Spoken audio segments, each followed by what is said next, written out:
అందరికి రాత్రి అయితే 11:30 అవుతుంది. వినాయకుని దగ్గరికి వెళ్ళాం కదా, అక్కడ చూస్తుంది ఏం లేదు. ఇక 11:30కు మా బుడ్డ డ్యాన్సుడు అంతా. హైదరాబాద్ రోడ్లన్నీ ఇలా ఖాళీ అయిపోయినాయి మేము వచ్చేసరికి.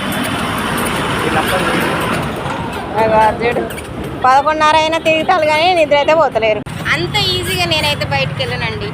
కాకపోతే ఖైరతాబాద్ వినాయకుని ఎప్పుడో 10 years బ్యాక్ చూశాను, పోదామని వెళ్ళాము. కాకపోతే నిన్నట్టే క్లోజ్ అంట. ఆ విషయం మాకు తెలియక అయినా కూడా మా ఇంటి దగ్గర నుంచి 7:30కి వెళ్ళాము. మెట్రో కాడికి వచ్చేసరికి 9 అయింది, ఆడి వేసరికి 9:30 అయింది. ఏం లే అట్లా పోయినాం, ఇట్లా తిరిగి వచ్చేసినాం. వీళ్ళు అంటారు నీకు ఇష్టం ఉండదు కాబట్టి ఇట్లా అయింది అని అంటారు. అట్లా మొత్తానికైతే మెట్రో దిగినాం. 11:30 అవుతుంది. మా బుడ్డోళ్ళు ఇద్దరు పన్నారు. ఇగో ఇదైతే ఇక దీనికి ఇదే ఎగురు డ్యాన్స్ ఏ కుష్లా. బాయ్. ఎవరన్నా వీడియో నైట్ చూసే వాళ్ళందరికీ గుడ్ నైట్.